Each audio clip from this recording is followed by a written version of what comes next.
नमस्कार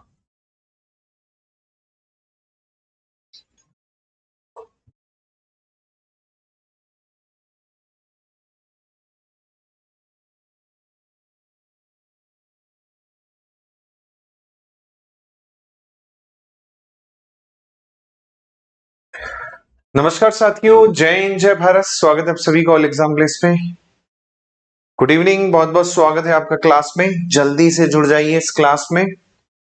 good evening. चलिए तो स्टार्ट करते हैं आज की इस क्लास को, जहां पर हम हिस्ट्री ऑफ मध्य प्रदेश से स्टार्ट करेंगे। यूनिट 1 जो है। Good evening.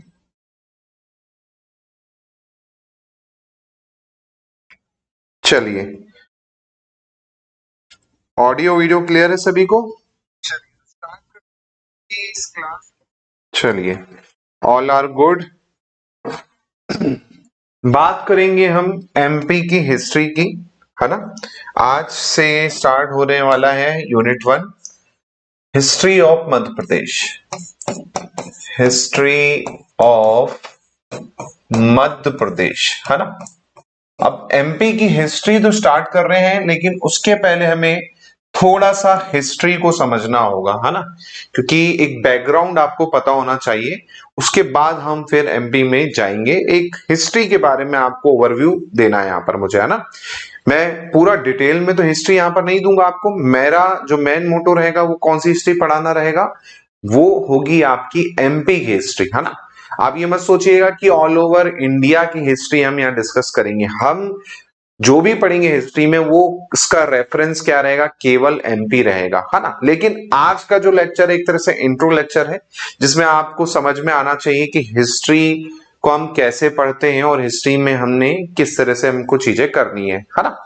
चलिए, गुड इवनिंग। स्टार्ट करते हैं। आज का लेक्चर लंबा जा सकता है। अब देखिए, स्टार्टिंग आप सभी को पता है हिस्ट्री कहां से स्टार्ट होती है। अगर आप हिस्ट्री देखेंगे तो हिस्ट्री को बेसिकली हम किसके रूप में पढ़ते हैं, एक तो एंशंट के रूप में पढ़ते हैं, है ना। तो एंशंट के रूप में पढ़ेंगे, है ना। एंशंट इंडिया जो था ना हो के अब यहाँ पर क्या होगा, एंशंट एमपी पे फोकस रहेगा हमारा, है ना। ऐसे ही मेडिएवल के रूप में पढ़ेंगे, है ना।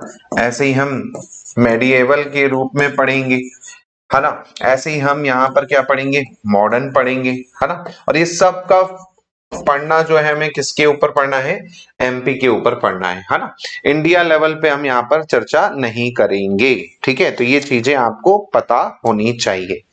चलिए, अब ये चीज आपको पता है कि हिस्ट्री जो है वो कितने भाग में डिवाइड की गई है आपकी, उसे 3 भाग में डिवाइड किया गया। अगर आप देखेंगे तो 3 पीरियड आपके हिस्ट्री के यहाँ पर आपके होते हैं। सबसे पहला कौन सा कहलाता है, सबसे पहला याद रखिए, क्वेश्चन आपको आ जाएगा। सबसे पहला पीरियड जिसे प्री हिस्टोरिक पीरियड कहते हैं, है ना। प्री हिस्टोरिक पीरियड, है ना। Pre historic period. अब ये प्री हिस्टोरिक पीरियड क्या होता है, यहां पर हम चर्चा कर रहे हैं किसकी, यहां पर हम डिस्कशन कर रहे हैं 3 एज की, है ना। ये आपको पता होना चाहिए। 3 एज है जिनके बारे में हम चर्चा कर रहे हैं, है ना। जिसमें सबसे पहली एज है आपकी प्री हिस्टोरिक पीरियड, है ना। प्री हिस्टोरिक पीरियड कौन सा पीरियड होता है, हाँ हाँ, प्री हिस्टोरिक पीरियड कौन सा पीरियड होता है, जल्दी बताइए। सभी ने पढ़ा है कि भाई यहां पर ना तो आपको क्या था, कुछ भी नहीं था, है ना। Man did not know how to write, मतलब आप लिख नहीं सकते थे, है ना। केवल आप बोल सकते थे। बोल भी कैसे सकते थे, वो अपनी भाषा में बोलते थे, है ना। तो यहां पर मैन जो था did not know, did not know how to write, how to write. जी हाँ, लिखते कैसे थे इसका कुछ वो नहीं था, प्रूफ। तो यहां पर हमारे जो हिस्टोरियन थे उनको कैसे पता चला क्या चीजें रही, है ना। तो उसके लिए कुछ सोर्सेस होते हैं, है ना। तो वो कैसे पता चला, तो जाहिर सी बात है उस टाइम पर जब कोई रिटर्न सोर्स नहीं था ना, नो रिटर्न सोर्स, है ना, नो रिटर्न सोर्स, इस टाइम पे कोई भी रिटर्न सोर्स था ही नहीं, क्योंकि लिखना ही नहीं आता था। तो हमें कैसे पता चला कि भाई इस टाइम पे भी लोग रहते थे, तो उसके लिए हमने क्या चालू की, खुदाई करना चालू की, है ना। खुदाई करना चालू की मतलब क्या, आर्कियोलॉजी चालू की, आर्कियोलॉजी हमने स्टार्ट कर दी, यानी खुदाई करना, हिंदी में अगर शुद्ध भाषा में कहूं, इंग्लिश में कहें तो डिगिंग हमने स्टार्ट कर दी। अब डिगिंग स्टार्ट की तो कुछ एरिया में हम स्टार्ट कर रहे हैं, है ना। अब ये डिगिंग जब स्टार्ट हुई आपकी, तो इसमें भी अलग अलग टाइप की डिगिंग होती है। अगर आप देखेंगे तो एक होता है वर्टिकल डिगिंग, है ना, वर्टिकल डिगिंग करते हैं, एक होता है हॉरिजॉन्टल डिगिंग। दोनों में मतलब समझ लो कि क्या फर्क होता है। वर्टिकल डिगिंग मतलब बहुत गहराई तक थोड़ी सी एरिया में क्या है, आप क्या कर रहे हो, खुदाई कर रहे हो, है ना। थोड़ी सी एरिया में आप क्या कर रहे हो, खुदाई कर रहे हो, था ना। तो वो आपको ध्यान रखना है। इसके अलावा अगर आप देखोगे तो अलग अलग लेयर यहां पर आएंगी वर्टिकल में। वर्टिकल में क्या होगा, अलग अलग लेयर आएंगी। मान के चलो इतनी एरिया पे खुदाई की, तो भाई 10 फीट पे कुछ आया, है ना, 20 फीट पे कुछ आया, 30 फीट पे कुछ आया, 40 फीट पे कुछ आया, अलग अलग लेयर यहां पर आपको मिलना चालू हो गई। तो ये जो टाइप की खुदाई थी वर्टिकल खुदाई थी। मान के चलो 10वीं लेयर पे यहां पर कुछ घोड़ा उड़ा निकल आया, घोड़े के अवशेष निकल आए, तो उससे टाइम का, जब हम डेटिंग करते हैं, है ना, उससे टाइम का पता चला, उससे टाइम का यहां पर क्या होगा, पता चलेगा कि ये इस पीरियड की है। अब उसमें मेथड देखिए, अलग अलग मेथड होती है ना, अलग अलग मेथड्स का क्या है, यूज किया जाता है। फॉर एग्जाम्पल सबसे पहले कार्बन 14, है ना, तो डिगिंग हुई, उसमें जो प्रोडक्ट मिला उसमें हमने मेथड लगाई कार्बन 14 मेथड।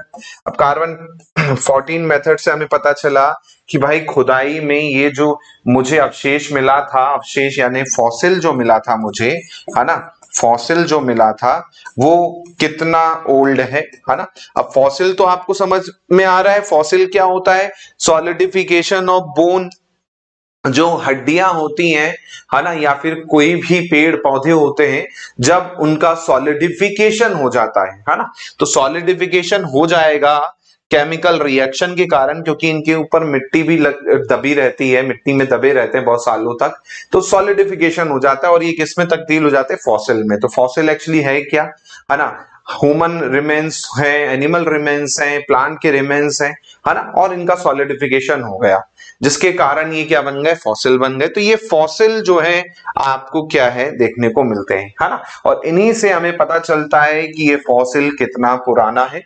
फॉर एग्जाम्पल एक बार क्या हो रहा था, खुदाई की गई, है ना, खुदाई में उन्हें एक स्कल मिला। स्कल मिला कहां से, ह्यूमन स्कल था वो, कहां से मिला, हथनोरा से मिला। हथनोरा कहां, सीहोर के पास में है ना। अब वहां से जब उनकी कार्बन डेटिंग और बाकी सब चीजें की गई, है ना, तो समझ में आया कि भाई ये तो ओल्डेस्ट फॉसिल है ना, होमोसेपियंस का, होमोसेपियन का सबसे ओल्डेस्ट फॉसिल है, जो कहां पे मिला, हथनोरा में मिला। तो उससे ये चीज समझ में आई कि भाई हथनोरा का जो मिला था और वो नर्मदा एरिया में मिला था, इसलिए उसका नाम नर्मदा मैन रख दिया गया या नर्मदा वुमन रख दिया गया।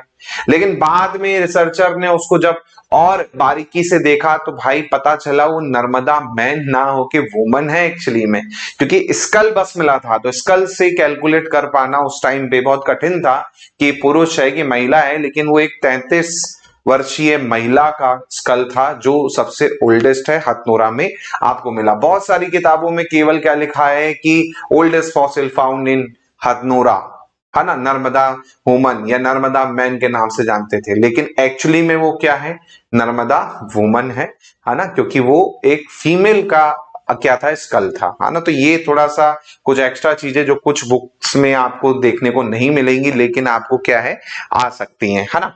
तो ये आपको ध्यान रखना है, ठीक है।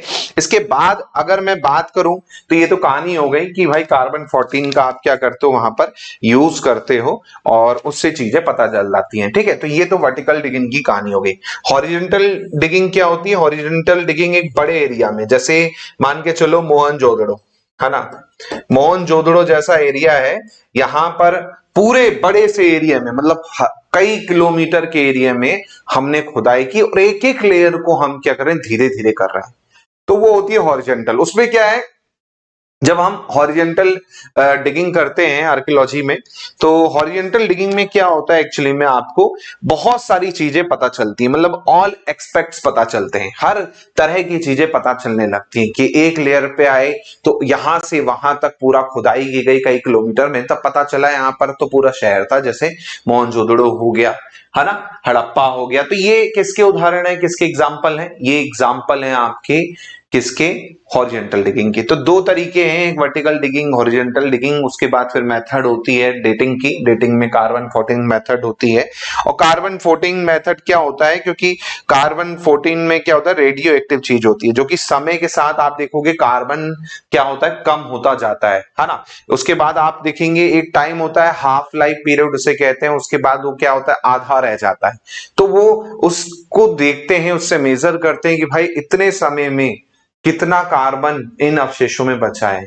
तो उनकी एक शीट होती है, एक तरह से पूरा कैलकुलेशन होती है, बट उतना ज्यादा डिटेल में नहीं जाओ, बस पता होना चाहिए कि कार्बन 14 क्या होता है। इन केस आपको क्या है, एग्जाम में पूछ लिया, इंटरव्यू में पूछ लिया कि कार्बन 14 मेथड क्या होती है, तो आप उसको एक्सप्लेन कर पाओ, है ना। तो ये चीजें आपको क्या है, थोड़ा सा ध्यान रखनी है। इस पे भी कई बार क्या होता है, क्वेश्चन आ जाते हैं। ऐसे ही आप देखोगे कोई आपको क्या है, ट्री मिलती है ना, कोई आपको अवशेष मिला तो डेंड्रोक्रोनोलॉजी, डेंड्रोक्रोनोलॉजी, डेंड्रोक्रोनोलॉजी एक टर्म है, इसको ध्यान रखिए। होता क्या है, आपको पता होगा कोई भी पेड़ होता है, कोई भी ट्री होता है, उसमें रिंग्स होते हैं, और वो रिंग्स जो होते हैं उसको बताते हैं कि कितना पुराना है ना। तो अगर आप देखेंगे कोई भी ट्री को 7 रिंग है तो लगभग 700 साल पुराना पेड़ है। ये देख लो, यहां पर आपको मैं दिखा देता हूं, है ना, ताकि आपको क्लियर हो, है ना, ताकि आपको क्लियर हो। ट्री रिंग, ये देखिए डेंड्रोक्रोनोलॉजी में ये इस तरह से आप देखेंगे, जब आप कोई पेड़ को काटते हैं, किसी पुराने पेड़ को, तो ये देखिए इस तरह से आपको क्या रिंग देखने को मिलते हैं, है ना। इससे भी जो साइंटिस्ट हैं वो अंदाजा लगाते हैं कि पेड़ कितना पुराना है। मान के चलिए जब खुदाई हुई और पेड़ निकला, पेड़ में पता चला कि भाई हाँ इतने रिंग है, तो उससे अंदाजा लग गया कि भैया इतना पुराना पेड़ है, और जाहिर सी बात है इतना पुराना है तो इतने साल पहले का रहा होगा, है ना। तो उसकी जो मेथड होती है, उस मेथड को क्या कहते हैं, डेंड्रोक्रोनोलॉजी कहते हैं, ये याद रखिएगा। ऐसे ही आप देखेंगे, आप आर्गन 23 की डेटिंग भी यूज करते हैं, है ना। जैसे कार्बन 14 होता है, वैसे आर्गन 23 की डेटिंग होती है। ये एक्चुअली में किसमें देखी जाती है, रॉक जो होते हैं, रॉक में कितनी लेयर है ना, रॉक फॉर्मेशन से रिलेटेड होता है ये, है ना। पत्थरों को देखकर बता देते हैं कि भाई कितना पुराना पत्थर है, रॉक फॉर्मेशन किस तरह से हुआ, उसमें जो एक एक लेयर बन रही है रॉक में, है ना, उसकी जो मेथड है वो आर्गन 23 डेटिंग कहलाती है, ये याद रखिएगा, है ना। इस पे आपको क्वेश्चन आ सकता है, ठीक है। तो ये चीजें आपको क्या है, ध्यान रखनी है ना। तो प्री हिस्टोरिक पीरियड में हमें कैसे पता चला, तो मैंने बताया आर्कियोलॉजी से पता चला। आर्कियोलॉजी मतलब खुदाई हमने की अलग अलग जगह, अलग अलग तरीके से, उसमें अलग अलग मेथड जो है, साइंटिफिक मेथड यूज की, तब हमें समझ में आया ये चीज इतनी पुरानी है और ये इतनी चीज नहीं है ना। तो ये होता है प्री हिस्टोरिक पीरियड, जहां पर कोई भी रिटन सोर्स ना हो, लेकिन हम किसका यूज करते हैं, आर्कियोलॉजी का यूज करते हैं, ताकि हमें उससे रिलेटेड कुछ भी इंफॉर्मेशन है वो हमें क्या हो, पता चले, है ना। अब आता है तीसरी age, third age, sorry third नहीं, सेकेंड एज, प्रोटो हिस्ट्री, है ना, जिसे हम प्रोटो हिस्टोरिक पीरियड के नाम से जानते हैं, प्रोटो हिस्टोरिक पीरियड। अब देखो प्रोटो हिस्टोरिक पीरियड क्या है ना, यहां पर लिखना तो आ गया, है ना, man no writing, man knows how to write, है ना, लिखना तो आ गया उनको भैया, but it is not deciphered or not read, है ना। तो भैया लिखना तो आ चुका है उनको, लेकिन उन्होंने क्या लिखा हमें समझ नहीं आ रहा है ना। Man know how to write but script is not decipher, है ना। स्क्रिप्ट को आप क्या कर पा रहे हो, जो स्क्रिप्ट उन्होंने लिखी है उसे आप रीड ही नहीं कर पा रहे हो, स्क्रिप्ट को आप रीड ही नहीं कर पा रहे हो, है ना। तो वो पीरियड आपका कौन सा पीरियड हो जाता है, वो पीरियड हो जाता है प्रोटो हिस्टोरिक पीरियड, है ना। ये याद रखिएगा, प्रोटो हिस्टोरिक पीरियड। इसके बाद आपका थर्ड जो पीरियड आता है वो कौन सा पीरियड होता है, वो होता है हिस्टोरिकल पीरियड, है ना, हिस्टोरिकल पीरियड। अब देखिए हिस्टोरिकल पीरियड में आपको रिटन सोर्सेस आ गए, है ना, राइटिंग के साथ साथ में क्या आ गई, रीडिंग भी आ गई, है ना, राइटिंग एंड रीडिंग दोनों ही आपका हो गया क्लियर।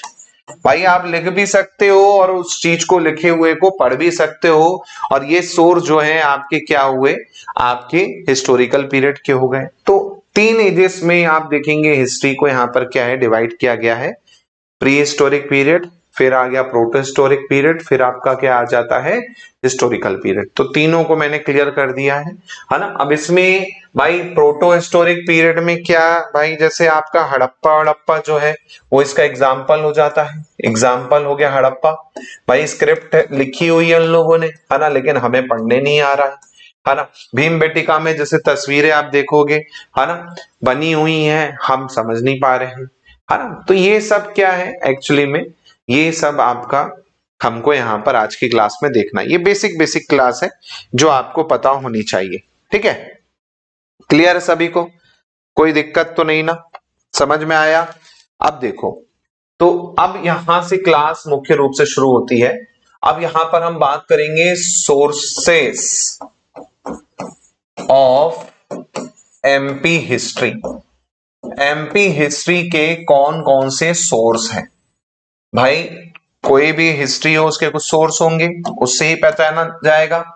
पहला तो जैसे मैंने आपको बता दिया आर्कियोलॉजी, आर्कियोलॉजी खुदाई से हमें कुछ चीजें मिली हैं, है ना। खुदाई के अलावा क्या होता है, खुदाई के साथ साथ हमें बहुत सारी चीजें मिलती हैं भाई। इसमें आर्कियोलॉजी में आप देखेंगे आपका प्री हिस्टोरी आ जाएगी, प्री हिस्टोरिक पीरियड आ गया, है ना, प्रोटो हिस्टोरिक आ गया, खुदाई की हमने तो, है ना। इसके साथ साथ आपने खुदाई की तो भाई आपको कुछ इंस्क्रिप्शन देखने को मिले, इंस्क्रिप्शन तो पता ही है ना क्या होते हैं। अब इस इंस्क्रिप्शन पे कहानी मैं आपको बताता हूं, है ना, तो आपको समझ में आएगा इंस्क्रिप्शन का इतना इंपॉर्टेंस क्यों है। देखिए क्या हुआ, आपने सुना होगा किसके बारे में, चंद्रगुप्त मौर्य के बारे में, है ना। तो चंद्रगुप्त मौर्य का जो नाम था, है ना, चंद्रगुप्त मौर्य का नाम आप देखेंगे, आपने पढ़ा होगा, है ना, आपने अशोक के बारे में पढ़ा होगा। जैसे चंद्रगुप्त मौर्य है तो उसके बारे में कहा मेंशन था, ग्रीक सोर्सेस में मेंशन था, ग्रीक में कोई इंस्क्रिप्शन रहे होंगे वहां पर उसके बारे में मेंशन था कि भाई चंद्रगुप्त मौर्य कोई इंडिया का राजा रहा होगा, है ना। ऐसे ही अशोक के बारे में आपने पढ़ा होगा, है ना, अशोक। अब अशोक को कितने लोग जानते हैं कि उन्हें देवनाम पियादसी के नाम से जाना जाता है, बहुत कम लोगों को पता था। अशोक ऐसे राजा थे, है ना, अगर आप पढ़ेंगे तो अशोक का क्या मिला, अशोक का स्क्रिप्ट मिली, है ना, जेम्स प्रिंसेप करके एक व्यक्ति थे, है ना, जेम्स प्रिंसेप, तो उनको एक स्क्रिप्ट मिली। अब वो स्क्रिप्ट को जब उन्होंने देखा तो उनको समझ नहीं आया ये लिखा क्या है ना, वो चीज समझ में नहीं आई उन लोगों को। फिर उन्होंने 2-3 जगह और चीजें देखी तो उन्होंने कहीं एक शब्द सुना, दानम, दानम, दानम मतलब एक होता ना, तो वहां से उन्होंने उसको डिसाइफर किया कि उसमें क्या लिखा था, देव नाम प्रियदर्शी, है ना, देव नाम प्रियदर्शी लिखा था, जिसका मतलब क्या होता है, बिलिव्ड ऑफ गॉड, है ना, भगवान का चाहता है, भगवान का प्यारा, जिसको हम कहते हैं बिलिव्ड ऑफ गॉड, ये लिखा था, है ना। तो ये जो है उन्होंने देख लिया, लेकिन उसमें कहीं भी अशोक का नाम मेंशन नहीं था। जो इंस्क्रिप्शन मिला उनमें बस ये नाम था, देवनाम प्रियदर्शी। अब ये तो चले गए, इन्होंने जो ब्राह्मी स्क्रिप्ट थी और खरोष्टी जो थी उसको क्या किया, डिसाइफर कर दिया। जेम्स प्रिंसेप नाम याद रखिएगा, क्वेश्चन आ सकता है। जेम्स प्रिंसेप ये वो व्यक्ति हैं जिन्होंने ब्राह्मी स्क्रिप्ट और खरोष्टी को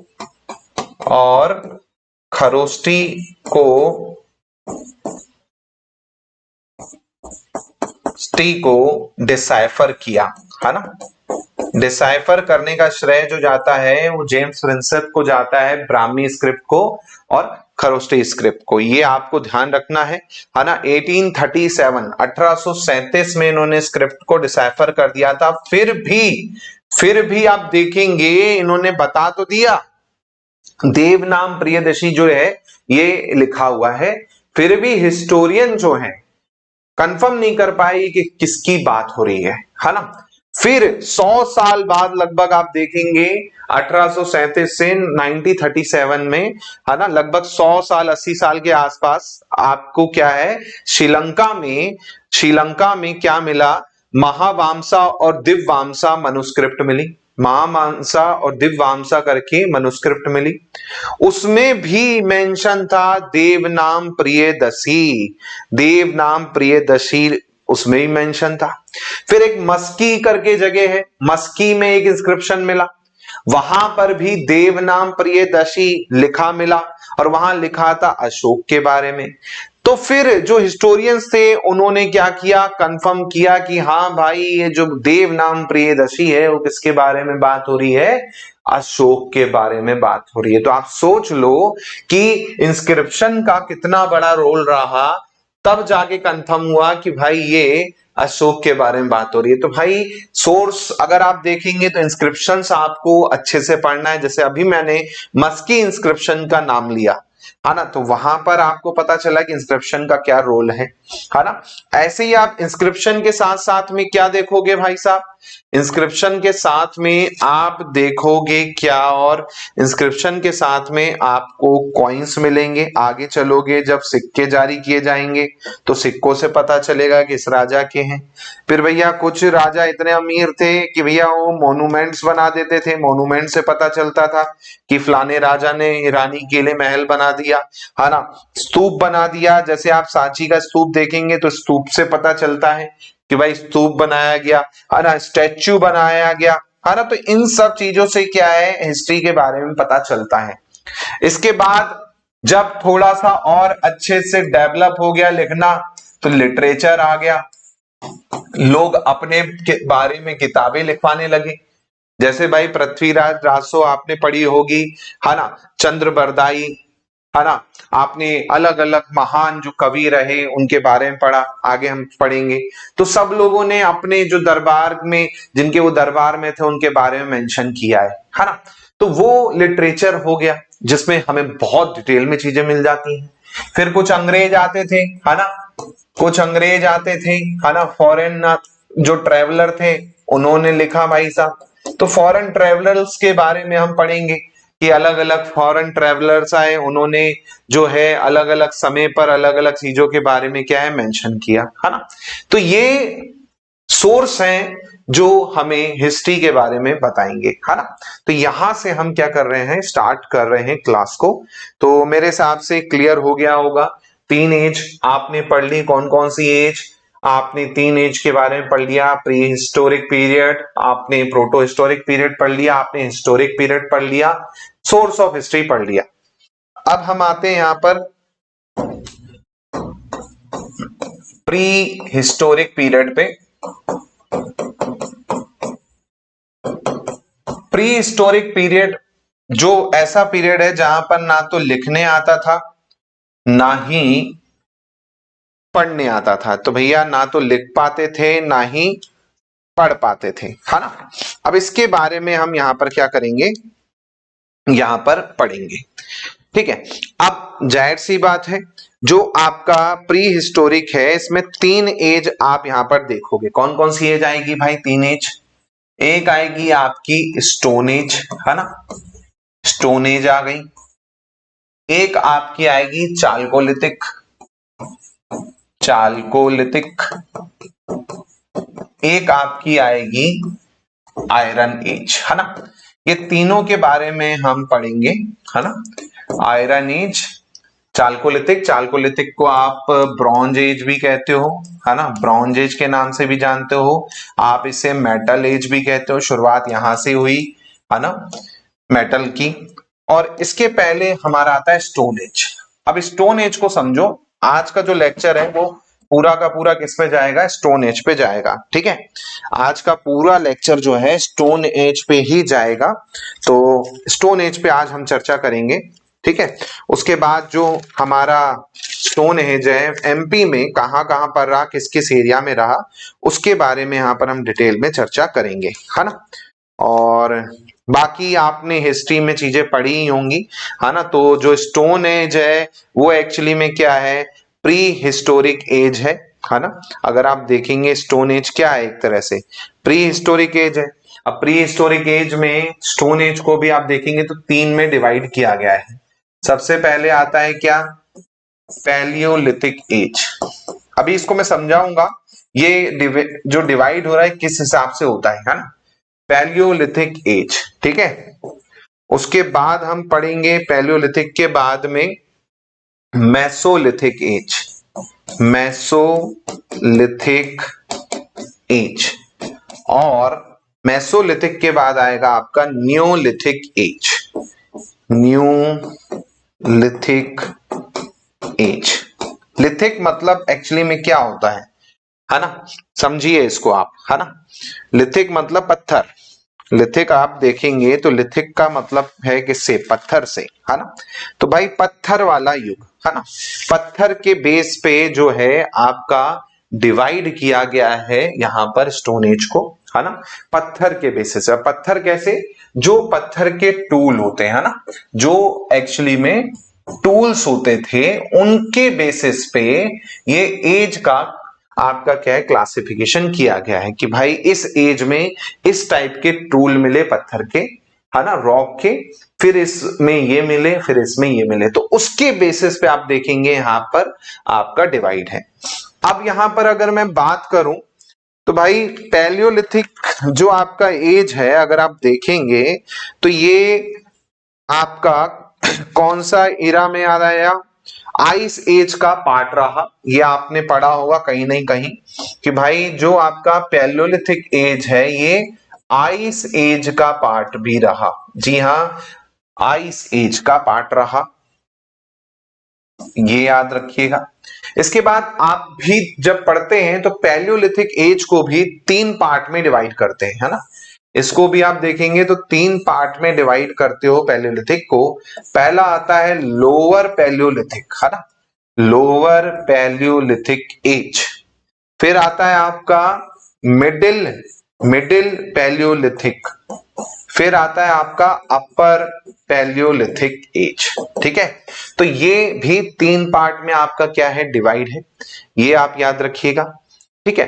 अब पैलियोलिथिक एज जैसे मैंने आपको बताया कि आइस एज का पार्ट था, तो पृथ्वी का बहुत सारा जो हिस्सा था आइस से कवर हो रखा था और आइस धीरे धीरे उस टाइम पे पिघलना स्टार्ट ही हो रही थी। आदमी आप देखेंगे पैलियोलिथिक एज में, पैलियोलिथिक एज में जो आदमी थे वो नंगे होते थे, है ना। पैलियोलिथिक एज में बात कर रहे हैं हम, यहाँ जनरल व्यू की बात कर रहे हैं, अभी हम आएंगे डिटेल पे। अभी केवल समझो पैलियोलिथिक एज होता क्या है, इसका जनरल पॉइंट समझो भाई। जनरल पॉइंट में सबसे पहले तो मैंने आपको बता ही दिया कि ये पार्ट रहा किसका, पार्ट ऑफ आइस एज का पार्ट रहा, आइस एज का पार्ट रहा पैलियोलिथिक एज। हाँ, एक चीज याद रखिए, यहाँ पर स्टोन एज और ये सब में ना डेट इंपॉर्टेंट नहीं है है ना। आप सोचो कि सर यहाँ डेट क्यों नहीं बता रहे हैं पेलियोलिथिक एज की, है ना, न्यूलिथिक एज की, मेसोलिथिक एज की। Date doesn't matter. Stone age में जनरली डेट कभी भी आपको नहीं पूछता एग्जाम में, है ना, तो इसलिए मैं आपको बता भी नहीं रहा हूं। और क्यों ही याद करना, क्यों ही अपना मेमोरी को और कम भरना, है ना। तो जो चीज इंपॉर्टेंट नहीं है इसलिए मैं आपको एज नहीं बता रहा हूं। जनरली आप देखेंगे 20 लाख से लेके 2500 बीसी के आसपास में पूरा स्टोन एज माना जाता है। तो मैं यहां लिख देता हूं, है ना, पूरा का पूरा स्टोन एज अगर आपको डेट लिखनी है तो 20 लाख बीसी से 2500 बीसी के आसपास में पूरा स्टोन एज माना जाता है। जनरली कुछ बुक में 4000 लिखा होगा, कुछ में 6000 लिखा होगा, कुछ में 10,000 लिखा होगा, लेकिन जो आप मोटा मोटी बुक्स देखेंगे उसमें आपको यही मिलेगा देखने को, है ना। तो ये डेट मैटर नहीं करती है, बट जो इंपॉर्टेंट चीज मैं आपको बता रहा हूं वो मैटर करेगा। ठीक है, तो एक तो भाई आपका आइस एज का पार्ट था, तो आइस में कवर रहते थे। दूसरा, यहां पर जो आदमी थे वो या तो नंगे रहते थे बिल्कुल, या फिर सेमी नेक्ड रहते थे। सेमी नेक्ड का मतलब ये होता है कि भाई नीचे पत्ता पत्ती जो मिला, खाल वाल मिली, उसको पहन लिया, है ना, जनरली, लेकिन नंगे ही होते थे, है ना। यहां पर घर नहीं था बेचारों के पास में। कहां सोते थे? केव में सोते थे। केव भी कैसी? नेचुरल केव, जो नेचुरली बनी हुई केव थी, है ना। नेचुरल केव में बेचारे आराम करते थे, स्लिप करते थे, सोते थे, है ना। और घर नहीं था भैया। जनरली कैसे रहते थे? नोमैडिक लाइफ जीते थे, है ना। नोमैडिक समझते हैं ना? हाँ, क्या होता है नोमैडिक? आपने नोमैडिक वर्ड सुना होगा, नोमैडिक। क्या होता है नोमैडिक? भाई नोमैडिक का मतलब जिसके पास एक ठिकाना ना हो, कभी यहां तो कभी वहां, है ना। जहां खाना मिला वहीं चले गए। अगर आप देखेंगे जितनी स्टोन एज की साइट्स हैं, है ना, जितनी भी स्टोन एज की साइट्स हैं, सब ये रिवर प्लेन के पास में है। आप देखिए जितनी स्टोन एज की साइट है ये सब रिवर प्लेन के पास में है। कोई भी आप देखेंगे, कोई भी साइट उठा लो आप स्टोन एज की, नर्मदा की बात करें, हर जगह आप देखेंगे नर्मदा के किनारे बसे थे, आप देखेंगे भाई गंगा नदी के किनारे बसे थे, आप देखेंगे रावी साइड बसे थे, है ना। तो रिवर के साइड ही आपको मिलेगी। तो स्टोन एज खासकर आपको पूरा का पूरा कहां मिलेगा? रिवर प्लेन पे ही मिलेगा। क्योंकि पत्थर कहां मिलेंगे? हथियार बनाने के लिए पानी कहां मिलेगा? नदी में ही मिलेगा भाई।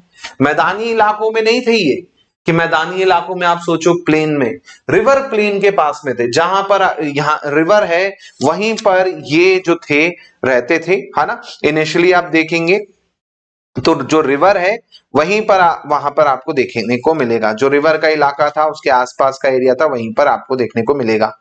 ठीक है, इसके अलावा नोमैडिक थे, लैंग्वेज नहीं थी, नो लैंग्वेज भैया। बात कैसे करते थे? जैसे बंदर बात करते हैं, है ना, बंदर बात करते हैं, इस तरह से बात करते थे। बस जैसे अपन बात कर रहे हैं वैसे बात नहीं करते थे, है ना। तो लैंग्वेज थी नहीं इनके पास में, है ना, क्योंकि इनका जो वोकल कॉर्ड है ना वो डेवलप ही नहीं हुआ था उस टाइम पे। आप देखेंगे तो इनका जो वोकल कॉर्ड है वो डेवलप ही नहीं हुआ था, बंदरों की तरह बस करते थे, है ना। तो एक्चुअली में नोमैडिक थे, तो भाई हंटिंग करते थे, हंटर थे, है ना। गैदरिंग कर लेते थे भैया सामान, जैसे किसी ने कुछ फल वल है, जंगली फल कुछ भी है ना, वो आपका हो गया। इसके अलावा आप देखेंगे जो फायर है ना, वो नेचुरली थी, है ना। डिस्कवर आप देखेंगे बाद में हुई, है ना। फिशिंग विशिंग जो है आप देखेंगे वो बाद में इनको आने लगा, धीरे धीरे इनका फिर डेवलपमेंट शुरू हो गया था। तो ये पैलियोलिथिक की कहानी है मोटा मोटी, जो हमको पता होनी चाहिए।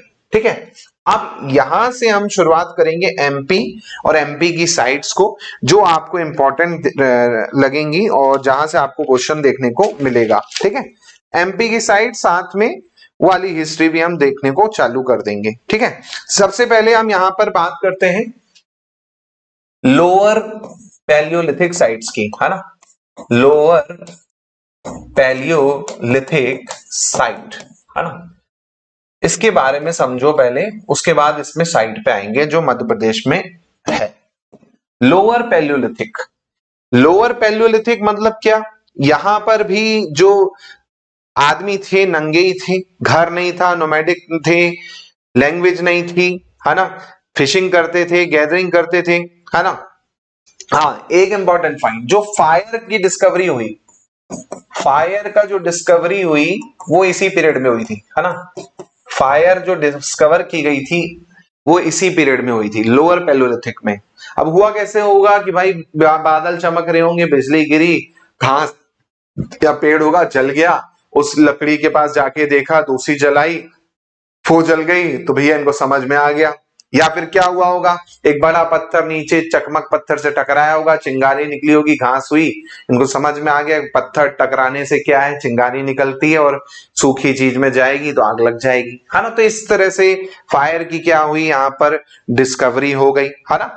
और यहाँ पर बात करते हैं हम लिथिक टेक्नोलॉजी की। तो लिथिक टेक्नोलॉजी में अगर आप देखेंगे, लिथिक टेक्नोलॉजी समझ रहे हैं आप क्या कह रहा हूं मैं?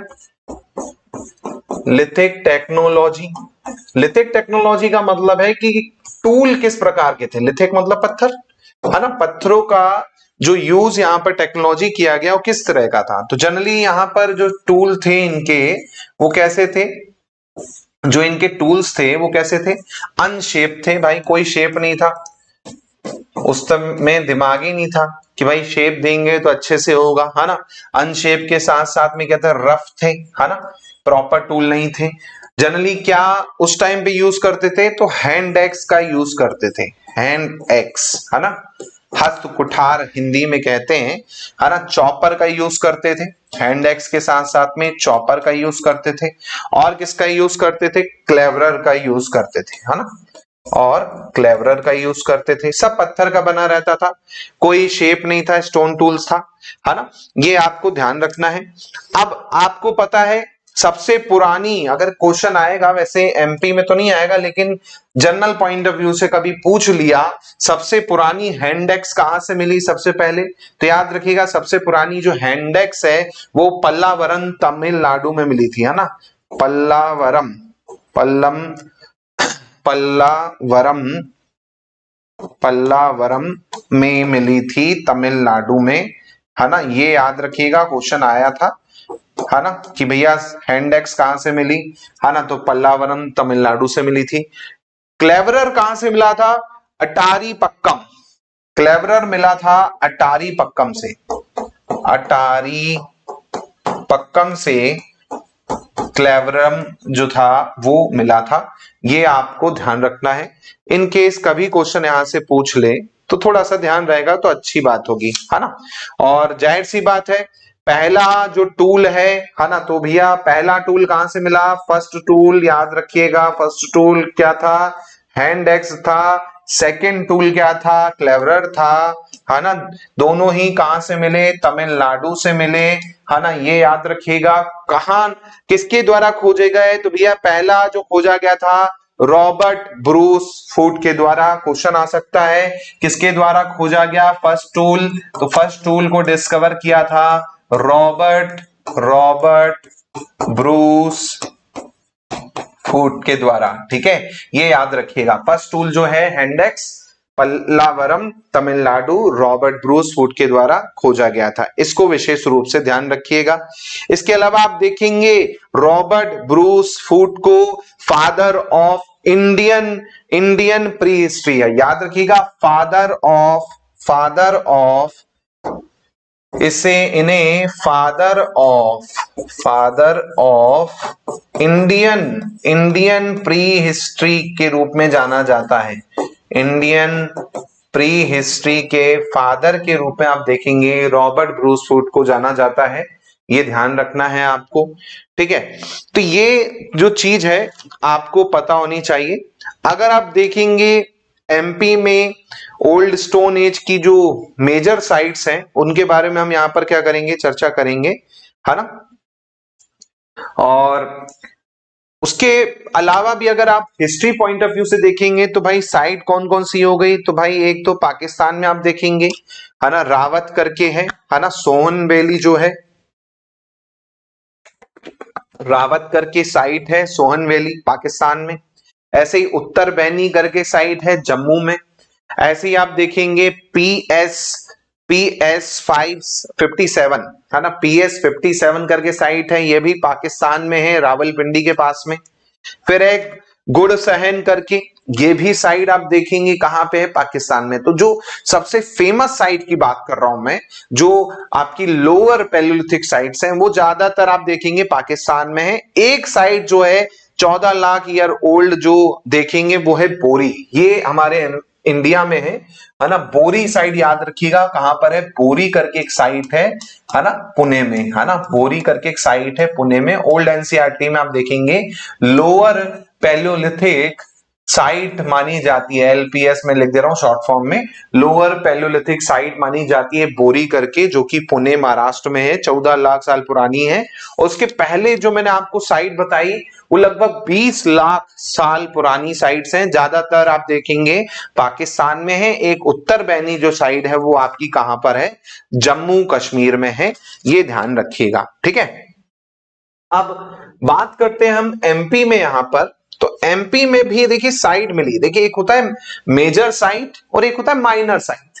तो एमपी में जो साइट थी माइनर साइट थी, मेजर साइट जो मैंने आपको बताई वो थी जहां से अच्छे वाले प्रूफ मिले। ऐसा नहीं है कि भाई बाकी जगह से नहीं मिले, मिले, लेकिन जितने मिलने चाहिए थे उतने नहीं मिले, है ना। तो ये थोड़ी हो गया कि वो ज्यादा वाली साइट नहीं है ना। तो उसको भी पढ़ना है और हमें खासकर एमपी को पढ़ना है, ठीक है। तो यहां पर अगर आप एमपी में देखेंगे तो एमपी में ओल्ड स्टोन एज की जो साइट्स हैं या लोअर पैलियोलिथिक साइट जो है आप देखेंगे, वो जनरली सबसे पुरानी साइट्स में आती है नर्मदा वैली, है ना। नर्मदा वैली से हम शुरुआत ही करते हैं सीधे, नर्मदा वैली से, है ना। तो नर्मदा वैली से हम यहाँ पे शुरुआत कर रहे हैं। सबसे पुरानी साइट है नर्मदा वैली, जो कि आप देखेंगे अलग अलग एज के यहाँ पर क्या मिलते हैं, प्रूफ मिलते हैं। लोअर से लेके आप आगे तक भी जाओगे तो आपको चीजें देखने को मिलेंगी, है ना। तो यहाँ पर हम चर्चा करेंगे सबसे पहले नर्मदा वैली की। नर्मदा वैली में आप देखेंगे जहां जहां से नर्मदा नदी गुजरी है वहां वहां इंपॉर्टेंट साइट्स और टूल जो हैं या आपके फॉसिल जो हैं, ह्यूमन फॉसिल हैं, ह्यूमन रिमेन हैं, प्राप्त हुए हैं, है ना। सबसे पहले है भुत्रा करके जगह, भुत्रा, है ना। भुत्रा करके जगह है कहां पर, नरसिंहपुर में, है ना। नरसिंहपुर करके जगह है, भुत्रा करके, है ना, नरसिंहपुर के पास में है, ये याद रखिएगा। यहां से क्या मिला, यहां से आप देखेंगे ओल्डेस्ट स्टोन टूल जो है एमपी का, है ना। एमपी का oldest stone tool of MP, Madhya Pradesh का सबसे पुराना जो टूल है वो आपका भुत्रा करके जगह नरसिंहपुर में, वहां से मिला था। इंडिया की बात करें तो इंडिया की आप देखेंगे तो मैंने बता ही दिया, पहला टूल क्या था, पल्लावरम से हैंडेक्स मिली थी। दूसरा टूल था अटारी पक्कम से क्लेवरर, किसने खोजा वो भी बता दिया। लेकिन एमपी की बात करें तो भुत्रा करके है नरसिंहपुर के पास में, है ना। यहां से स्टोन टूल जो है आपका मिला था। इसके अलावा आप देखेंगे यहां पर 1935 में एक्सकवेशन का वर्क शुरू हुआ, है ना। नर्मदा वैली का पूरा किसने किया था, डी टेरा और पीटरसन, डी टेरा करके थे और पीटरसन करके थे, है ना। डी टेरा एंड पीटरसन ने यहां पर क्या है, खुदाई चालू की, एक्सकवेशन चालू कर दिया यहां पर और खोजना चालू कर दिया, है ना। तो डी टेरा और पीटरसन ने 1935 में। उसके बाद आप देखेंगे डॉक्टर एच डी सनकालिया,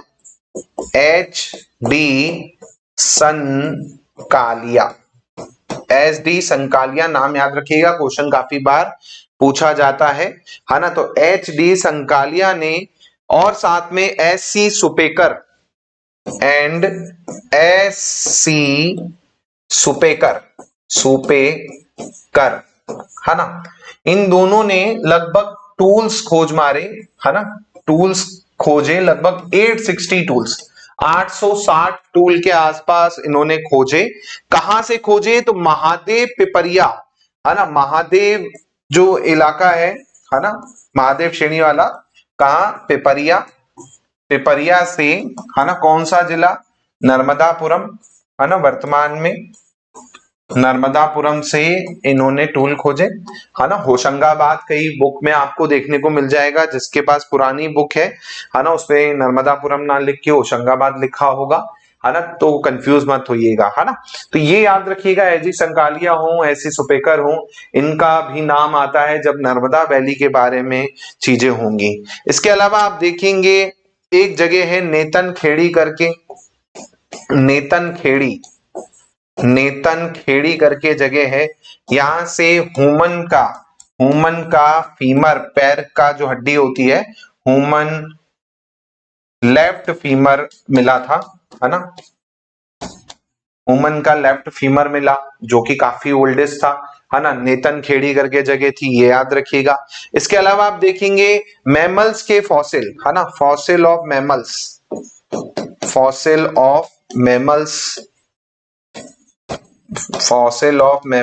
कहां से? नरसिंहपुर से। नरसिंहपुर में बरमान घाट करके है ना, बरमान घाट से, नरसिंहपुर से आप देखेंगे, है ना, नरसिंहपुर बरमान घाट से क्या मिला? मैमल्स के फॉसिल मिले, है ना, ये याद रखिएगा। इसके बाद सबसे इंपॉर्टेंट वन, जहां से 101% क्वेश्चन आपको आता है, जहां से 101% आपको क्वेश्चन देखने को मिलता है, ओल्डेस्ट एविडेंस ऑफ ह्यूमन। जी हां, ओल्डेस्ट एविडेंस ऑफ ह्यूमन, जी हां, ओल्डेस्ट एविडेंस ऑफ ह्यूमन, सबसे पुराना स्कल, ये कहां से मिला? याद रखिएगा, क्वेश्चन यहां पर 100 आपको एग्जाम में देखने को मिले अलग अलग, याद रखिए location. Oldest evidence of human Hathnora कहां पर? सीहोर, ठीक है, डिस्ट्रिक्ट सीहोर, हथनोरा से मिला। क्या नाम था इसका? रखा गया स्टार्टिंग में नर्मदा मैन रखा गया, है ना। स्टार्टिंग में इसका नाम क्या था? नर्मदा मैन, या फिर नर्मदा ह्यूमन भी कई जगह बुक में मिल जाएगा, ये आपको मिला, है ना। किसके द्वारा खोजा गया? तो याद रखिएगा, discover by doctor Arun Sonakia, doctor Arun Sonakia के द्वारा इसे डिस्कवर किया गया, सोनाकिया के द्वारा डिस्कवर किया गया 1935 में, 1982 में, है ना, 5 दिसंबर 1982, 5 दिसंबर 1982 को ये डिस्कवर किया गया था, याद रखिएगा। और अगर इस पे चर्चा करूं मैं आपसे, तो ये 33 ईयर ओल्ड, है ना, 33 ईयर ओल्ड फीमेल का क्या था? ये स्कल था, है ना, फीमेल का स्कल था ये एक्चुअली में, है ना, क्योंकि स्कल बस मिला था, पता चल नहीं रहा था। पहले तो क्या मान लिया? मैन है ना, पहले तो ये होमो इरेक्टस मान लिया था कि होमो इरेक्टस का स्कल है। बाद में जब काफी रिसर्च हुई तो पता चला होमोसेपियन है ना, और होमोसेपियन है। और जनरली आप देखेंगे तो भाई, आप यहां पर देखते हैं तो पैलियोलिथिक पीरियड का माना जाता है ये स्कल, है ना। तो ये आपको कहां से मिला? याद रखिएगा, है ना, ये आपको मिला नर्मदा वैली से। नर्मदा वैली में भी कहां से? तो आपका जो है वो है हथनोरा से। डिस्ट्रिक्ट कौन सा लगता है? सीहोर लगता है, ये याद रखिएगा। क्वेश्चन यहाँ पर काफी एग्जाम में इस पे देखने को मिले हैं, और अगर मैं आपको स्कल दिखा दूं तो आप बोलोगे कि हाँ सर दिखा दीजिए, तो ज्यादा अच्छा होगा, है ना। ये देख लो, क्योंकि कंफ्यूजन ना होना चाहिए।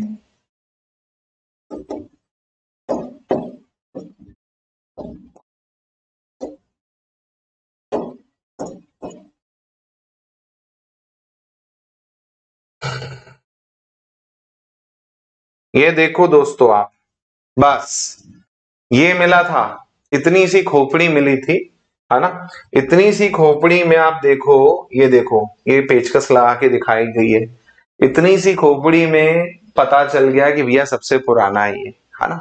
अब यहीं से हिसाब लगा लो, तभी पहले कंफ्यूजन हुआ लोगों को, है ना, कि ये होमो इरेक्टस तो नहीं है।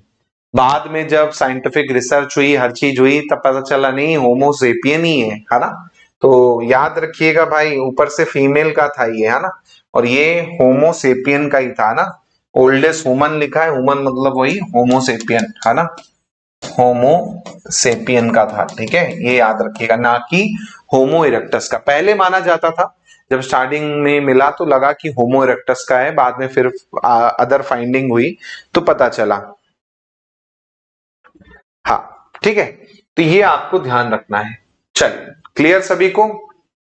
और ये आपको ध्यान रखना है, सबसे इंपॉर्टेंट पॉइंट है ये, जहां से एग्जाम में हमेशा क्वेश्चन बनते हैं, कहां मिला, और मैं इसको हाईलाइट भी कर देता हूं, है ना, ताकि आपको चीजें क्लियर रहें, है ना। हाईलाइट भी कर देता हूं दोस्तों मैं, नहीं तो आप बोलोगे हाईलाइट नहीं की। कहां पे मिला, तो भाई लोकेशन याद रखिएगा, कहां पे मिला, हथनोरा में मिला, ये सबसे इंपॉर्टेंट है। दूसरा किसके द्वारा, अरुण सुनाकिया के द्वारा, ये याद रखिएगा, है ना। ठीक है, ये दो क्वेश्चन ऐसे हैं जो आपको पूछे जा सकते हैं, एक हथनोरा, दूसरा अरुण सुनाकिया, ठीक है। चलिए आगे बढ़ते हैं, इतना क्लियर हो गया सभी को। ऐसे ही आप देखेंगे जॉर्ज एरमंड ने टूल खोजे, है ना,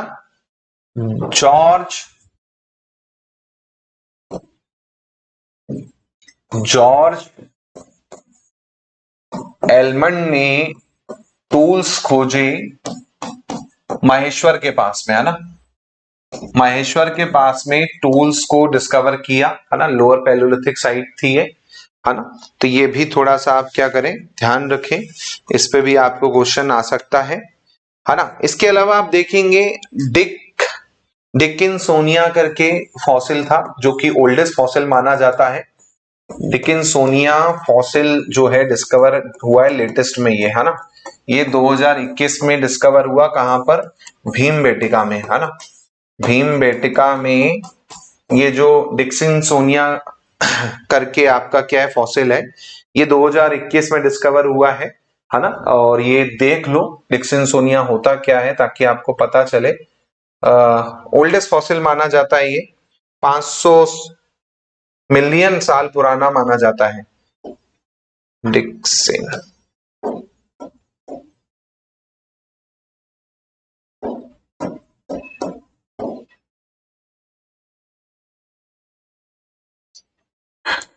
डिक्सिन, ये देखिए आ गया, ये कुछ इस तरह से आप देखेंगे भीमबेटका में, इस तरह से आपका स्ट्रक्चर देखने को मिला था, और ये ओल्डेस्ट फॉसिल माना जाता है, स्केल से मेजर किया गया, छोटा सा ही है, अगर आप इसको पढ़ोगे डिटेल में तो और चीज समझ आएंगी कि होता क्या है, बट ये लेटेस्ट है इसलिए मैं आपको बता रहा हूं। अगर आप देखेंगे, है ना, एक्सटिंक्ट ऑर्गेनिज्म था, जो कि एक एनिमल ही था, है ना, जनरली आप देखेंगे तो ये आपका मिला था, लगभग आप देखेंगे ये कुछ मिलीमीटर से लेके और इतना बड़ा होता था, उतना इंपॉर्टेंट नहीं है, बट ये मिला था कुछ इस तरह का, आपका इसका सर होता था, इसका पैर होता था, है ना, ये पत्ते की शेप में एक तरह से दिखता था, है ना, ये मिला था। डिस्कवरी इसकी आप देखेंगे एमपी में की गई है ना, तो ये ध्यान रखिएगा, भीमबेटका जो है वहां पर की गई, इसको याद रखिएगा, भीमबेटका इंडिया में, ठीक है, भीमबेटका इंडिया में इसकी खोज जो है की गई, ये आप ध्यान रखिएगा। ये लेटेस्ट है ना, ये लेटेस्ट है जो आपको ध्यान रखना है ना। ये देखिए इंडिया में लिख दूंगा तो आपको भीमबेटका का नाम आ जाएगा। वैसे पूछेगा, पूछ भी सकता है करंट अफेयर बेसिस पे, है ना। ये देखिए 558 मिलियन, है ना, लगभग आप देखेंगे तो 500 मिलियन ईयर ओल्ड जो है ये भीमबेटका में देखने को मिला है ना, तो ये थोड़ा सा ध्यान रखिएगा, ठीक है, लेटेस्ट में। बस तो ये होता है नर्मदा वैली के बारे में, जो आपका लोअर पैलियोलिथिक पीरियड से रिलेटेड था। आगे हम बात करते हैं हम चंबल वैली की। चंबल वैली, चलो चंबल घाटी, चंबल एरिया में भी क्या है मिले।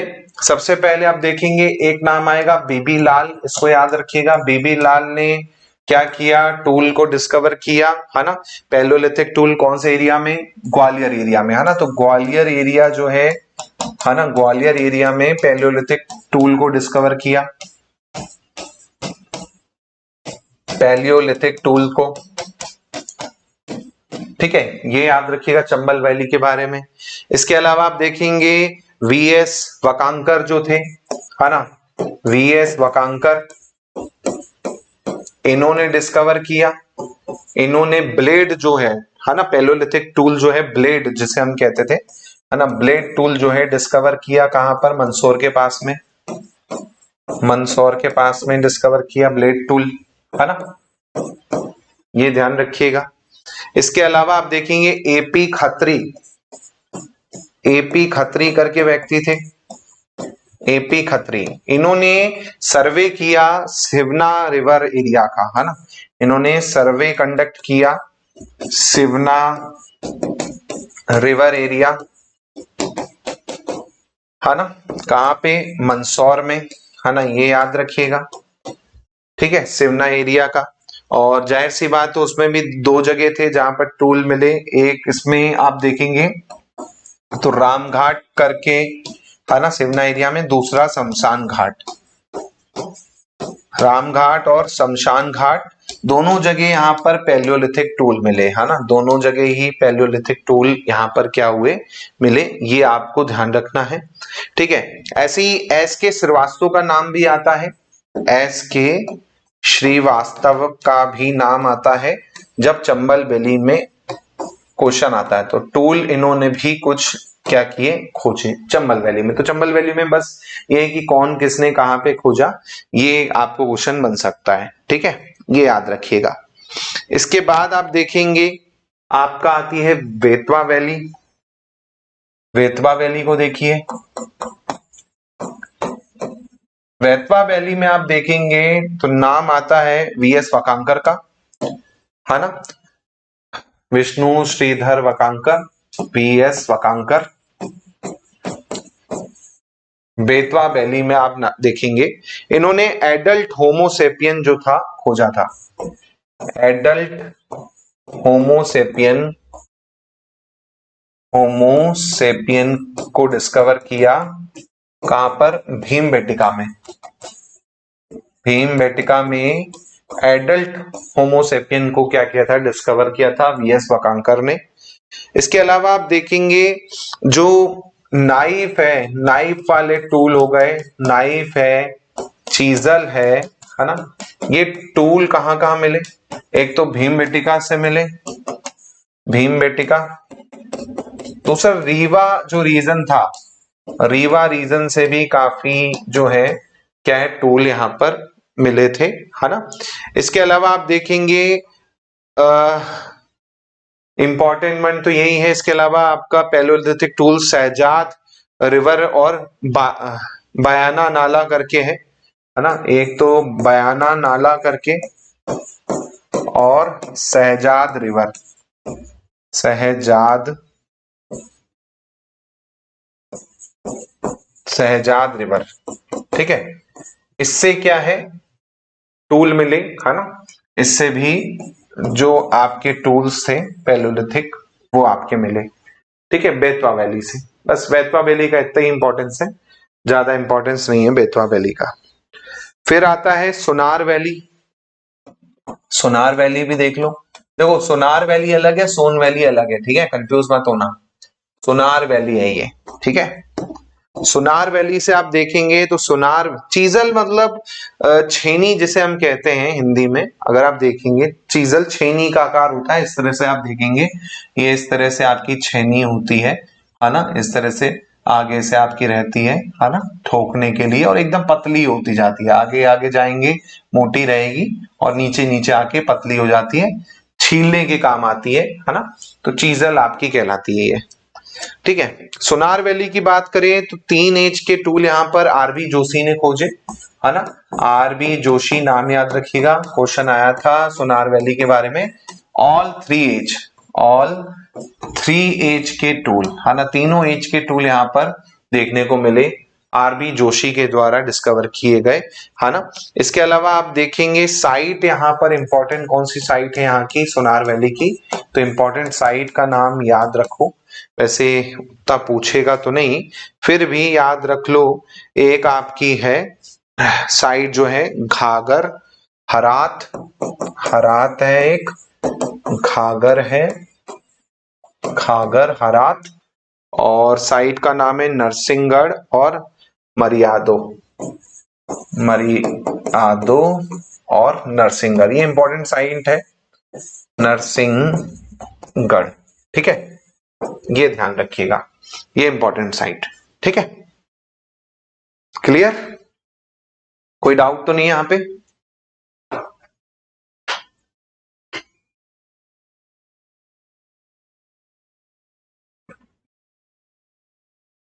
ये सोनार वैली की बात हो गई है ना, ये सोनार वैली की बात हो गई।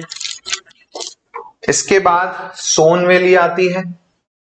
सोन वैली इंपॉर्टेंट है, क्वेश्चन आता है। सोन वैली से काफी चीजें डिस्कवर की गई।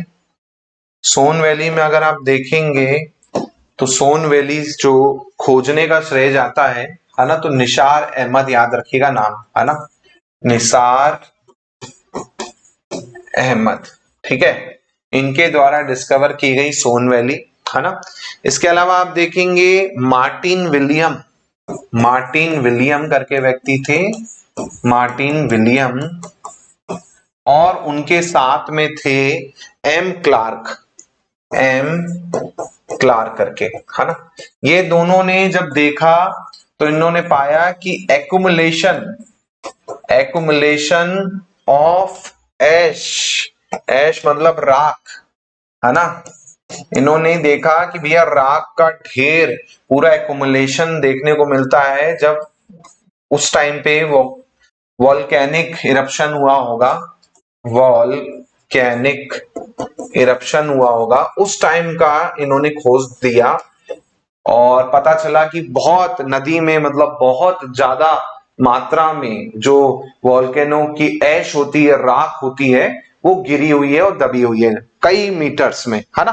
तो साइट इंपॉर्टेंट याद रखिएगा, है ना, क्योंकि इसकी साइट पे क्वेश्चन पूछ सकता है ना। इंपॉर्टेंट साइट्स हैं जहां पर वॉल्केनिक इरप्शन देखा गया था सोन वैली का, तो वो है घोगर, घोगर साइट है, याद रखिएगा, घोगर है ना, इंपॉर्टेंट साइट। खेतुही है, खेतुही है ना। इसके अलावा आपका सोहावल करके है, सोहावल, सोहावल, है ना। इसके अलावा पतपड़ा, पतपड़ा, पतपड़ा और बागोर, और बागोर, है ना। ये सब साइट है। इसमें आप देखेंगे सब साइट लगभग कहां पे है, सीधी में है ना, सीधी, याद रखिएगा, सीधी डिस्ट्रिक्ट में है सब ये। और सबसे ओल्डेस्ट आप देखेंगे, सबसे पुरानी साइट है इनमें, वो है आपकी सोहावल, है ना। ओल्डेस्ट साइट अगर आप देखेंगे वो है आपकी सोहावल। सब आपकी सीधी डिस्ट्रिक्ट में आती हैं, ये याद रखिएगा, हो सकता है इस पे क्वेश्चन आ जाए। इसके अलावा आप देखेंगे सोन वैली का जो इलाका था, है ना, उसमें जीआर शर्मा करके व्यक्ति थे, उन्होंने भी डिस्कवर किया है। जीआर शर्मा ने भी टूल वूल देखे, है ना, कौन से एरिया में, रीवा का जो एरिया है, सतना का जो एरिया है ना, रीवा सतना, इस एरिया में जीआर शर्मा जो है इन्होंने भी डिस्कवरी की, है ना, और सीधी में, है ना। तो ये आप ध्यान रखिएगा, ये होता है सोन वैली के बारे में, है ना। और यहां पर खत्म हो जाता है आपका लोअर पैलियोलिथिक वाला पार्ट, है ना। लोअर पैलियोलिथिक जो इंपॉर्टेंट साइट थी जहां पर क्वेश्चन बन सकता था, ये हमने किया, जिसमें नर्मदा आ गई आपकी, है ना। उसके बाद आपकी क्या आ गई, उसके बाद आपकी आ गई चंबल वैली, उसके बाद आपकी बेतवा वैली, उसके बाद सोनार वैली, है ना, उसके बाद सोन वैली। ये आपकी लोअर पैलियोलिथिक साइट थी जो आपकी एंड होती है। अब यहां से हम चालू करते हैं मिडिल पैलियोलिथिक पीरियड, है ना, मिडिल पैलियोलिथिक पीरियड, मिडिल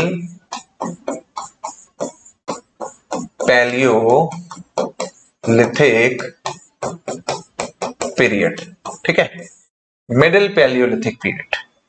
अब जाहिर सी बात है, लोअर हमने पढ़ लिया, मिडिल की बात करते हैं तो थोड़ा सा मिडिल में आ जाते हैं। मिडिल में देखेंगे तो भाई मिडिल, एक ओवरव्यू देख लेते हैं यहां पर। ताकि आपको एक कनेक्टिंग चीजें मिल जाएं। तो भैया यहाँ पर भी आदमी कैसे थे, यहाँ पर भी आदमी नंगे ही थे, है ना, नेक्ड थे या सेमी नेक्ड थे, है ना, नेक्ड और सेमी नेक्ड, है ना, आपके थे।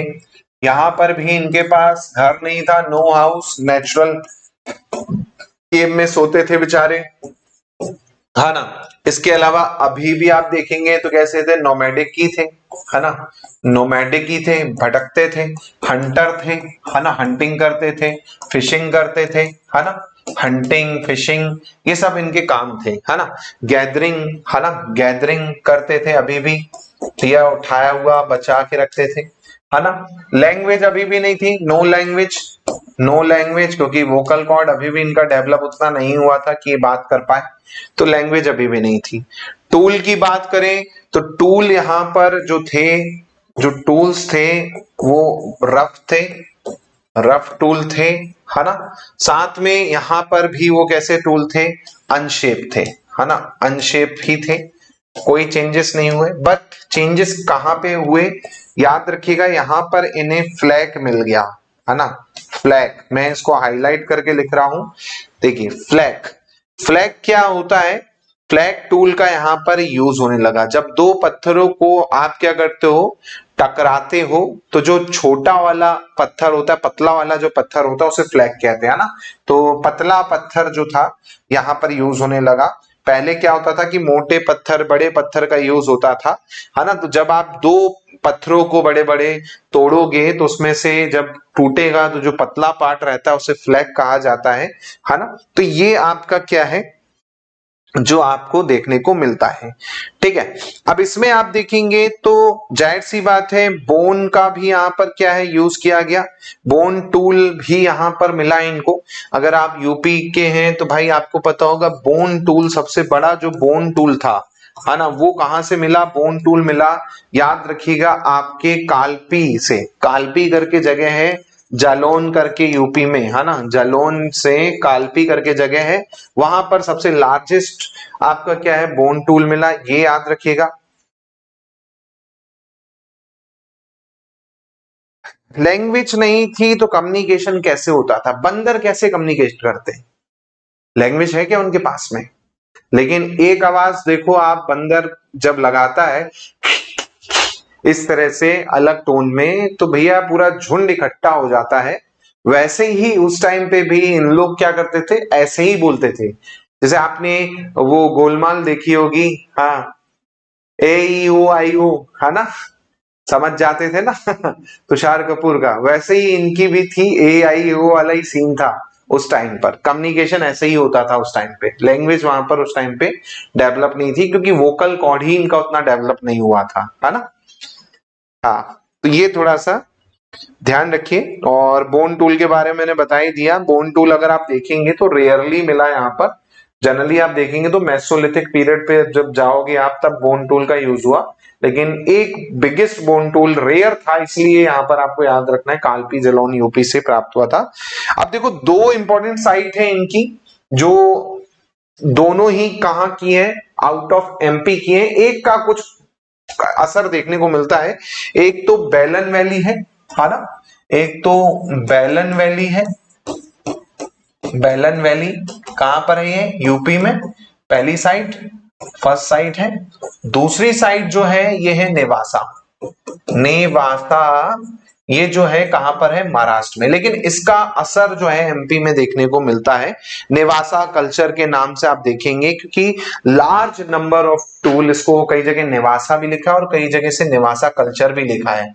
नेवासा कल्चर इसलिए लिखा है क्योंकि नंबर ऑफ टूल्स बहुत ज्यादा थे, है ना, नंबर ऑफ टूल्स जो थे, नंबर ऑफ टूल्स जो थे बहुत ज्यादा उसमें मिले थे, इसलिए इसे नेवासा इंडस्ट्री भी कह दिया गया, नेवासा कल्चर भी कह दिया गया और नेवासा भी कह दिया गया। तो ये थोड़ा सा ध्यान रखिएगा, है ना।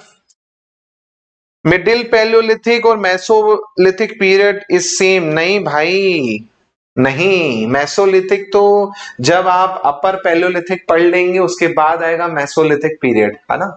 यहां पर तो चर्चा चल रही है अभी पैलियोलिथिक पीरियड की। पैलियोलिथिक में मैंने आपको बताया ना 3 पार्ट होते हैं, ये देखिए यहाँ पर स्टार्टिंग में ही मैंने बताया आपको, पैलियोलिथिक में लोअर, देन मिडिल, देन अपर, उसके बाद आएगा मेसोलिथिक, उसके बाद आएगा न्यूलिथिक। तो अभी हम मिडिल पे चल रहे हैं, है ना, मिडिल पैलियोलिथिक पे हम चल रहे हैं अभी, है ना, जिसमें सबसे पहली साइट जो आपको ध्यान रखनी है वो है नेवासा, है ना, जो एमपी की थी, क्योंकि नेवासा में एक्चुअली में नंबर ऑफ टोल जो थे बहुत सारे मिले थे, है ना।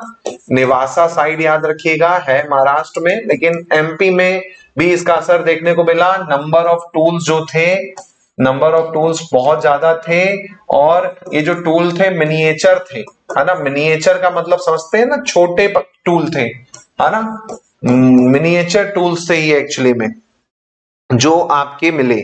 और इसमें आपको ध्यान रखना है 54 55 में जब वो किया गया तो पता चला। ऐसे ही एपी खत्री करके व्यक्ति थे, एपी खत्री, थोड़ी देर पहले नाम आया था इनका। एपी खत्री ने पिपरिया में खोजा, पिपरिया, है ना, पिपरिया में इन्हें क्या मिले, पिपरिया में इन्हें टूल्स मिले, है ना, यही पीरियड के, है ना, ये याद रखिएगा। इसके अलावा आप देखेंगे आरबी जोशी ने खोजा, आरबी जोशी ने खोजा, सोनार वैली में मिले इन्हें टूल्स, सोनार वैली में इन्हें टूल्स मिले, है ना, आरबी जोशी ने जब खोजा तो। इसके अलावा आप देखेंगे जीआर शर्मा की कुछ साइट है, जीआर शर्मा ने जब कुछ साइट का एक्सकवेशन किया तो साइट्स के नाम ध्यान रखिए जो आपकी मिडिल पैलियोलिथिक से रिलेटेड है। एक तो आपका बल्ली घाट ककरिया, बल्ली घाट, बल्ली घाट काकारिया, है ना, बल्ली घाट काकारिया। इसके अलावा मिस्सीपुर, मिस्सीपुर ये रीवा की साइट है ना, रीवा में है ये साइट्स, ये जीआर शर्मा के द्वारा खोजी गई। थोड़ी देर पहले ही रीवा सतना वाला जो एरिया आया था उसमें आपको ध्यान रखना है ना। इसके अलावा आप देखेंगे एल्विन को भी कुछ टूल मिले, एल्विन करके व्यक्ति थे, इन्होंने भी कुछ टूल्स को डिस्कवर किया। कहां पर इन्होंने टूल्स देखे, पांडव वाटरफॉल और बागिन रिवर के आसपास में, है ना, पांडव वाटरफॉल और बागिन रिवर के पास में, ये ध्यान रखिएगा, ठीक है। तो ये जो साइट्स मैंने बताई, ये आपकी साइट कौन सी साइट्स हो गई, ये आपकी साइट्स हो गई अपर पैलियोलिथिक साइट्स, है ना, ये आपकी अपर पैलियोलिथिक साइट्स हो गई, सॉरी मिडिल पैलियोलिथिक साइट्स हो गई, मिडिल पैलियोलिथिक पीरियड की साइट्स, ठीक है, ये याद रखिएगा। अब हम आते हैं किस पे, अब हम आते हैं अपर पैलियोलिथिक पीरियड पे, है ना, अपर पैलियोलिथिक पीरियड।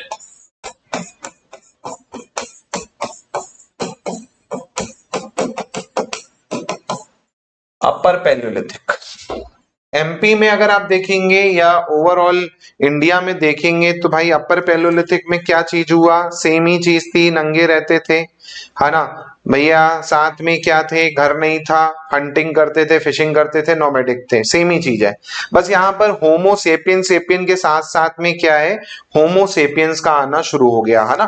पहले होमो सेपियन सेपियंस के साथ में क्या हो गए, होमो सेपियंस का आना शुरू हो गया। इसके अलावा आप देखेंगे यहाँ पर वोकल जो कॉर्ड था वो क्या हो गया, डेवलप हो गया, तो थोड़ी सी लैंग्वेज यहाँ पर क्या है आपकी डेवलप हो गई।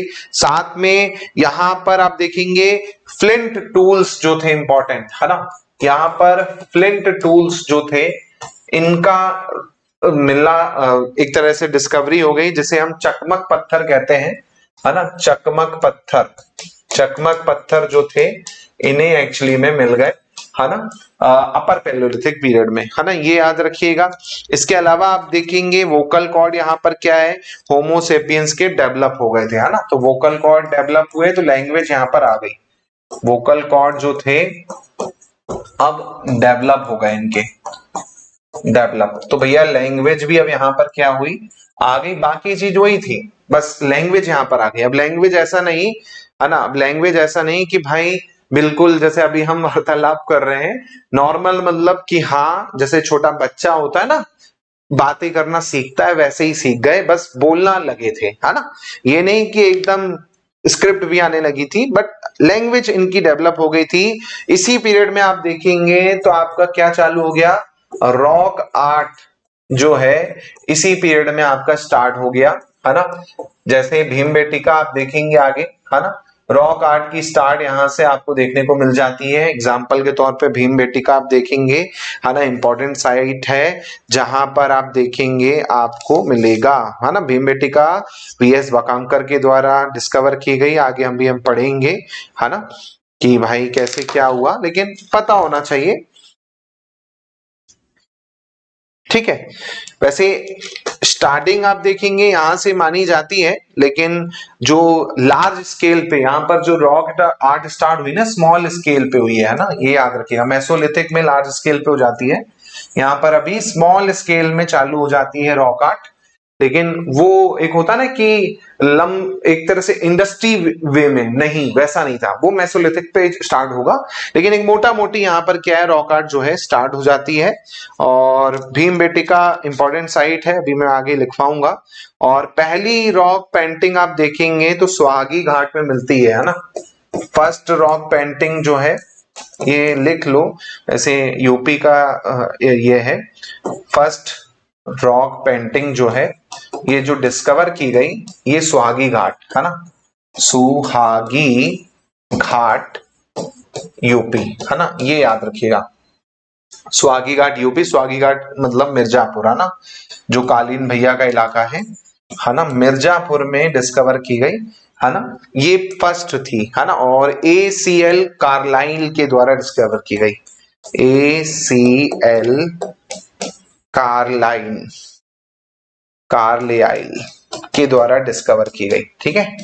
ये यूपी वालों के लिए थोड़ा सा एक क्वेश्चन बन जाता है, बट हिस्ट्री जिसका सब्जेक्ट है उसके लिए तो इंपॉर्टेंट है ना।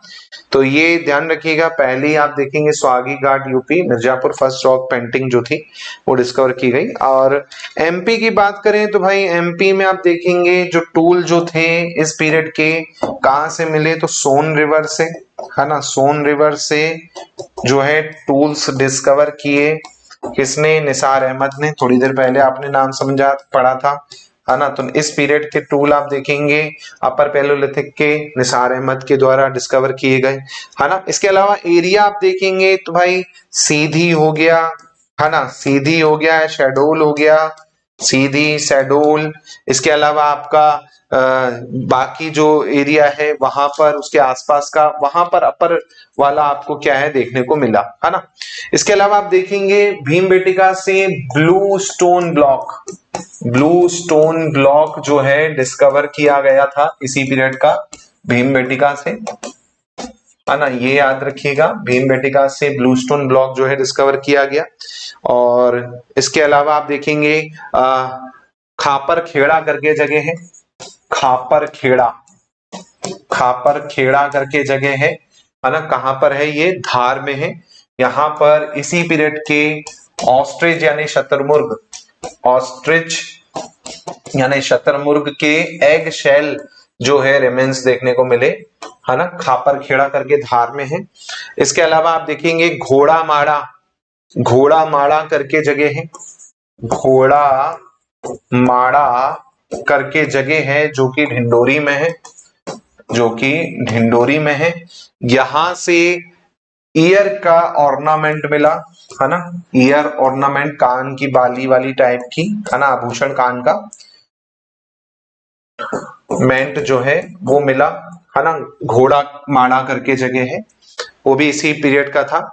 इसके अलावा आप देखेंगे स्टोन आइडल जो था, है ना, इसी एरिया में सोन घाटी से, है ना, सोन वैली से एक स्टोन का मदर गॉडेस का आइडल जो है मिला, है ना। और इससे आप देखेंगे जो मदर गॉडेस है इन्हें कोल जो ट्राइब है वो वर्शिप भी करती है ना। कोल ट्राइब जो है पूजती भी है ना, कोल ट्राइब वर्शिप भी करती है। मदर गॉडेस का आइडल मिला सोन वैली करके जो है आपका उसी एरिया से, है ना, ये ध्यान रखिएगा। तो ये सब इसी पीरियड का था, है ना, ये सब जो था इसी पीरियड का था, ये आपको ध्यान रखना है, ठीक है। तो यहां पर एंड होती है आपकी क्या, आपकी पैलियोलिथिक पीरियड। अभी तक हमने केवल किसके बारे में डिटेल में चर्चा की है, पैलियोलिथिक। अब यहां से हम चर्चा करेंगे मेसोलिथिक से, है ना। अब आ जाता है Mesolithic period. Mesolithic period, Mesolithic period में आप देखें तो भाई मेसोलिथिक पीरियड आपको पता होगा कि भाई यहां पर जो टूल थे, है ना, जो टूल थे उन टूल्स का साइज क्या था दोस्तों, स्मॉल हो गया, है ना, छोटे टूल यूज करने लगे और इन छोटे टूल को माइक्रोलिथ कहते हैं आप, है ना। छोटे टूल को क्या कहते हो, माइक्रोलिथ के नाम से जानते हो, ये याद रखिएगा, है ना। इसके अलावा आप देखेंगे यहां पर भी लोग अभी भी नंगे हुआ करते थे, लेकिन कुछ एक दो ऐसी साइट हैं जहां पर कपड़े मिले हैं। कपड़े मतलब ऐसा नहीं कि लार्ज स्केल पे कपड़े, रूडिमेंट्री लेवल जिसको हम कहते हैं, बेसिक लेवल पे, गांव के लेवल पे होता ना कि स्टार्ट हुआ था कपड़ों का प्रचलन, है ना। बाकी नंगे और सेमी न्यूड थे, लेकिन कई एक दो ऐसी साइट होंगी रेयर वाली जहां पर कपड़े भी इनको मिले, है ना। इसके अलावा आप देखेंगे यहां पर घर नहीं थे, लेकिन एक दो साइड ऐसी है जहां पर स्मॉल मतलब एक झोपड़ी टाइप का, शेप टाइप का क्या है देखने को मिला है, लेकिन जनरली वो आपका नहीं था, है ना। और रहे उस टाइम पे भी मेसोलिथिक में भी आप देखेंगे तो कैसे रहे, नोमैडिक ही रहे, है ना, नोमैडिक ही रहे, है ना। यहां पर भी ये नोमैडिक ही रहे, लेकिन कुछ साइड में थोड़ा सा सेटलमेंट भी देखने को मिला है, वो लेकिन ना के बराबर है ना। रूडिमेंट्री लेवल पे कुछ कुछ मिला है, लेकिन ना के बराबर है। और यहाँ पर जो आप देखेंगे सबसे इंपॉर्टेंट चेंजेस मिला है वो है डोमेस्टिफिकेशन ऑफ एनिमल्स का, है ना। यहाँ पर डोमेस्टिफिकेशन ऑफ एनिमल स्टार्ट हो गया, ऑफ एनिमल जो है यहाँ पर स्टार्ट हो गया। बाकी वही चीज थी, हंटिंग तो करते ही थे, है ना, फिशिंग करते ही थे, है ना, गैदरिंग करते ही थे, है ना, हंटिंग फिशिंग ये सब करते ही करते थे। बट स्टार्ट क्या हो गया, डोमेस्टिफिकेशन ऑफ एनिमल जो है यहाँ पर स्टार्ट हो गया, ये आप ध्यान रखिएगा। इसके अलावा आप देखेंगे यहाँ पर जो आपकी साइट्स हैं जिसमें जो डोमेस्टिफिकेशन देखने को मिला है ना। जो इंपॉर्टेंट साइट है वो मैं आपको बता देता हूं, इंपॉर्टेंट साइट जहां पर डोमेस्टिफिकेशन देखने को मिला, खासकर एमपी की जो साइट है वो है आदमगढ़। आदमगढ़ में डोमेस्टिफिकेशन देखने को मिला आपको एनिमल का, ये एमपी की साइट है, ये याद रखिएगा, है ना। आदमगढ़ जो है ना, नर्मदापुरम जो है आपका, है ना, वहां पर है ये नर्मदापुरम, आदमगढ़, है ना, यहाँ पर आपको डोमेस्टिफिकेशन देखने को मिलता है। इसके अलावा देखो और भी साइट है ना, जैसे बागोर करके साइट है आपकी राजस्थान की, है ना, ये राजस्थान की साइट है, यहाँ पर डोमेस्टिफिकेशन जो है आपको देखने को मिला है। ऐसे ही आप देखेंगे चौपानी मांडो करके है ना, चौपानी मांडो, ये यूपी की साइट है, चौपानी मांडो यूपी की साइट है, ये यहां डोमेस्टिफिकेशन देखने को मिला, है ना। तो ये ध्यान रखिएगा, हो सकता है आपको यहां पर क्वेश्चन आ जाए।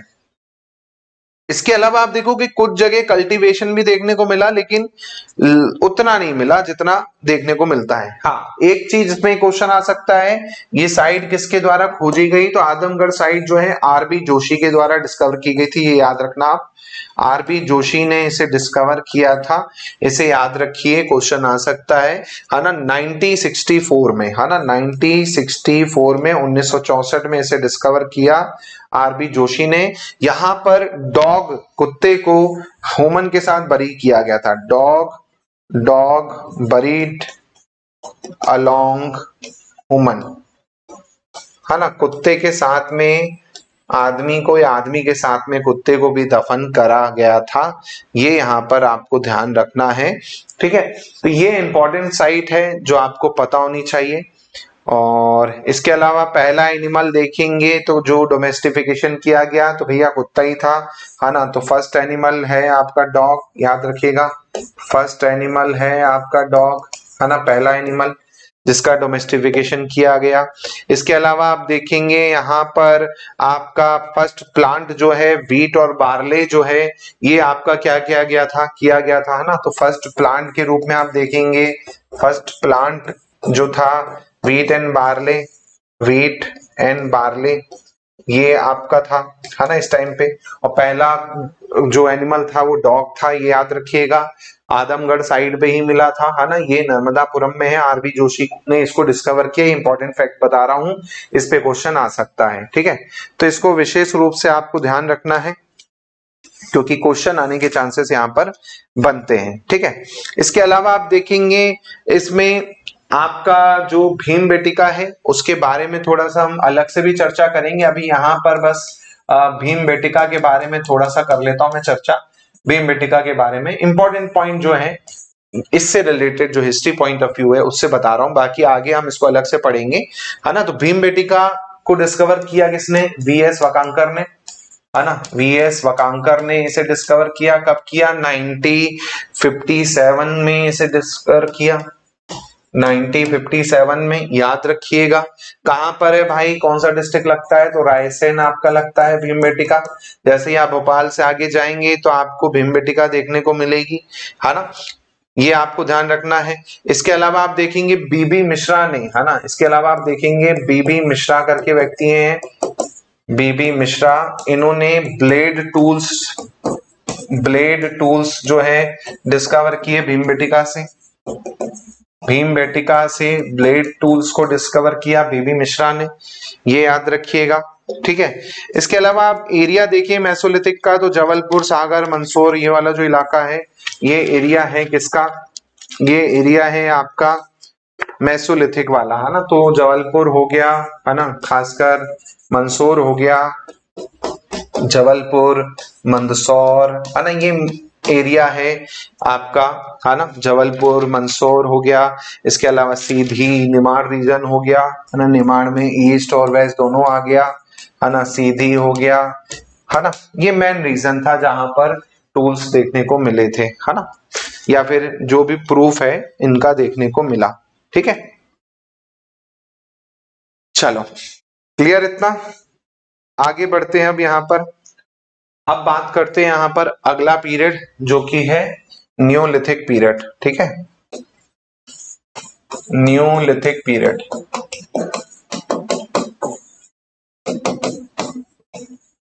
Neolithic period.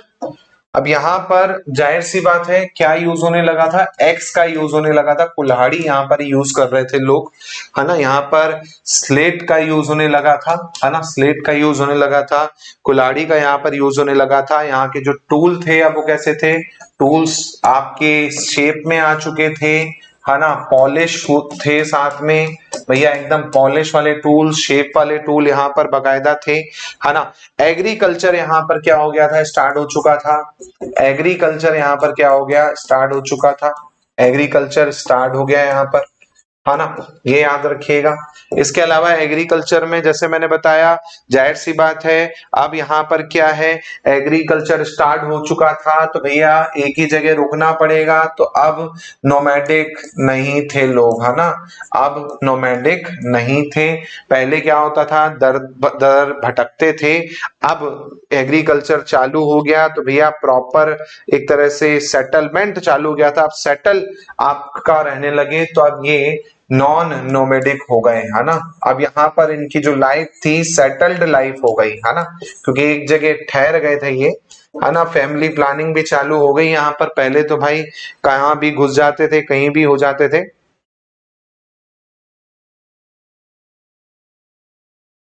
देखिए मैंने शुरुआत में की कि जो व्हीट बार्ले की स्टार्टिंग हुई है रूडिमेंट्री लेवल पे थी। रूडिमेंट्री लेवल समझते हैं? एक होता है एग्रीकल्चर, एक होता है प्लांटेशन, और एक होता है आपका क्या, प्रॉपर आपका क्या करना, आपका वो करना, है ना। कल्टीवेशन देखो अलग चीज हो जाता है, और एक होता है प्रॉपर एग्रीकल्चर अलग हो जाता है। भाई कई बार क्या होता है कि एक दो बीज ऐसे ही फेंक दिए तो आप देखते हो टमाटर का पेड़ उगाता है, आम का पेड़ उगाता है, तो आप उसको क्या बोलोगे? एग्रीकल्चर थोड़ी बोलोगे, है ना। आपने तो एक दो बीज फेंक दिए थे किसी ने, वो पेड़ उग गया, तो आप उसको क्या बोलोगे? एग्रीकल्चर स्टार्ट कर दिया आपने। नहीं, एक पेड़ लगाने से, दो पेड़ लगाने से नहीं होता। प्रॉपर वे में एग्रीकल्चर जो है वो स्टार्ट कहां से होता है? वो आपका न्यूलिथिक से ही होता है। हाँ, मेसोलिथिक में मैंने बताया कि भाई रूडिमेंट्री लेवल पे, जैसे कई लोग होते हैं कि बिजनेस स्टार्ट करते हैं, किसी ने चाय की टपरी एक शहर में नई खोली, फिर उसको देख के 10 लोग चाय की टपरी खोलना शुरू कर दिए, है ना। तो वो मैं कहूंगा कि हाँ वो चीज हुई, है ना। तो वही चीज यहाँ पर एक्चुअली में हुई, ठीक है। तो न्यूलिथिक में जैसे मैंने बताया कि भाई एग्रीकल्चर स्टार्ट हो गया था, और पहला अगर आप देखेंगे तो भैया पहला एग्रीकल्चर सेटलमेंट जो है मेहरगढ़ बलूचिस्तान पाकिस्तान में देखने को मिलता है। फर्स्ट एग्रीकल्चर सेटलमेंट जो है आपको ये कहाँ देखने को मिलता है, ये आपको देखने को मिलता है मेहरगढ़ में, है ना। और मेहरगढ़ कहाँ पे है, मेहरगढ़ है आपका पाकिस्तान में, ठीक है। इसको मैं ज्यादा डिटेल में नहीं जाऊंगा, है ना। बस ये याद रखो मेहरगढ़ से स्टार्ट हुआ था फर्स्ट टाइम जो एग्रीकल्चर का प्रूफ मिलता है। और मेन क्रॉप जो थी व्हीट एंड बार्ले थी, याद रखिएगा, है ना। मेन क्रॉप्स में क्या था, व्हीट एंड बार्ले, है ना। बार्ले नंबर 1, है ना। अगर कभी क्वेश्चन आ जाए तो फर्स्ट क्रॉप बार्ले लिखेंगे, सेकंड व्हीट थी, है ना। ये आपको ध्यान रखना है, ठीक है। फर्स्ट क्रॉप जो है आपकी बार्ले, सेकंड आपकी क्या है वो। अब साथ में आप देखेंगे यहाँ पर इनको क्या है, व्हील की जरूरत पड़ी तो व्हील भी यहीं पे आपका इन्वेंट हुआ, है ना। व्हील का इन्वेंशन, चक्के का इन्वेंशन भी आप देखेंगे न्यूलिथिक पीरियड में हुआ। अब जाहिर सी बात है यहाँ व्हील बन गया था, तो व्हील बना तो भैया पोटर व्हील भी बन गया, है ना। पोटर व्हील भी आपका बन गया। पहले क्या है, हाथ से इन लोग थोड़ा बहुत बना रहे थे, अब पोटर व्हील मिलने से, व्हील के इन्वेंशन से अब क्या ये कमर्शियल लेवल पे पोट्री करना स्टार्ट कर चुके थे, है ना। ये आप ध्यान रखिएगा, कमर्शियल लेवल पे पोट्री जो है इनकी स्टार्ट हो गई, है ना। प्रॉपर क्लॉथ वीविंग भी स्टार्ट कह सकते हैं आपकी हो गई, क्लॉथ वीविंग भी स्टार्ट कर दी इन्होंने, कपड़े बुनना भी स्टार्ट कर दिए, है ना। ये भी याद रखो इस टाइम पे न्यूलिथिक पीरियड में। अब एरिया की बात करें तो एरिया में आप देखेंगे तो भाई जो यूपी का एरिया है वहां पर आपको कल्टीवेशन जो है राइस का देखने को मिलता है ना। और लाहौर देवा, कोली देवा और महानगारा करके जगह है, वहां पर आप देखेंगे प्रॉपर राइस का कल्टीवेशन देखने को मिलता है। और इस टाइम पे सेटल्ड लाइफ थी तो भाई फैमिली प्लानिंग भी स्टार्ट हो गई यहाँ पर, है ना। अब क्या है भाई, खेती करना है ना। तो फैमिली प्लानिंग भी स्टार्ट हो गई क्योंकि फैमिली बनने लगी, क्योंकि भाई अकेले तो खेती कर नहीं पाओगे, तो भैया तो मेरे साथ रहेगा, आजा भाई है तो मेरा, चलो साथ में खेती करेंगे, कहीं भटकने की जरूरत नहीं। तो एक तरह से सेटल्ड लाइफ के साथ फैमिली प्लानिंग का फंडा भी, एक तरह से फैमिली सिस्टम यहाँ पर आपको देखने को मिल जाता है, जो कि न्यूलिथिक पीरियड में है। ऐसे ही मैंने बताया राइस कल्टीवेशन आप देखेंगे फर्स्ट टाइम, तो राइस कल्टीवेशन आपका यूपी में देखने को मिलता है। 3 जगह है यूपी में, है ना। 3 जगह है, नाम याद रखना है रखो, नहीं रखना है मत रखो, कोई फर्क नहीं पड़ता, है ना। जो मैं आपको बताऊंगा एमपी से रिलेटेड न्यूलिथिक में वो बस देख लेना, बाकी ये नहीं भी पढ़ोगे तो चलेगा, है ना। बाकी बता देता हूँ, लाहौर देवा करके जगह है, यहाँ पर राइस कल्टीवेशन को, और आपका कोल्दी हेवा करके जगह है, और आपका महागारा करके जगह है ना। ये 3 जगह है जहां पर आपको राइस कल्टीवेशन का जो है साइट देखने को मिलती है, तीनों यूपी की साइट है। और न्यूलिथिक कल्चर में आप जाएंगे तो न्यूलिथिक कल्चर में कश्मीरी इलाका, साउथ वाला इलाका, है ना। ऐसे ही अपना ईस्ट इंडियन वाला इलाका, ये पूरा देखने को मिलता है। वो उतना मैं आपको डिटेल नहीं जाऊंगा क्योंकि फिर वो प्रॉपर हिस्ट्री हो जाएगी। आप एमपी का बस देख लो, तो एमपी में जो एरिया है जहां पर आपको न्यूलिथिक के प्रूफ मिलते हैं वो बस देख लो। एक तो आपका निमाड़ रीजन, निमाड़ रीजन में आपको न्यूलिथिक के प्रूफ मिलेंगे, शहडोल, मंदसौर,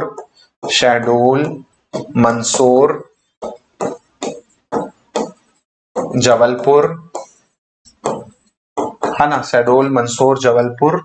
इसके अलावा आप देखेंगे उज्जैन, इंदौर,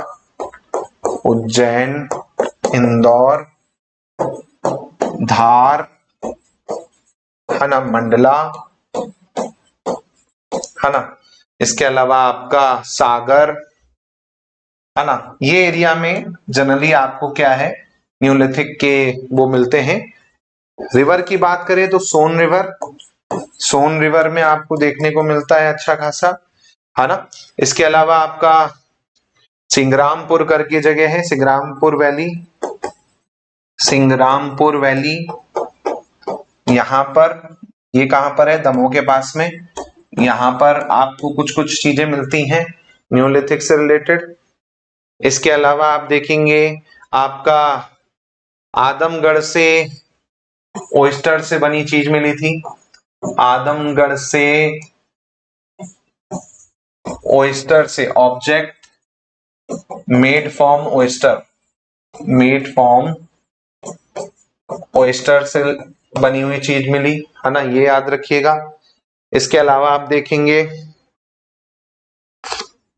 हेलो, हाँ सर, अभी तो क्लास में हूँ सर, क्लास ले रहा हूँ ताप्ती पे।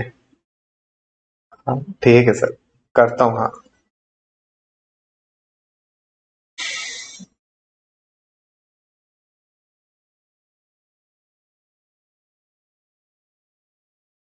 ठीक है, तो ये चीजें आपको ध्यान रखना है। इसके अलावा कुछ टूल्स जो हैं बेड़ागढ़ भोपाल से मिले है ना।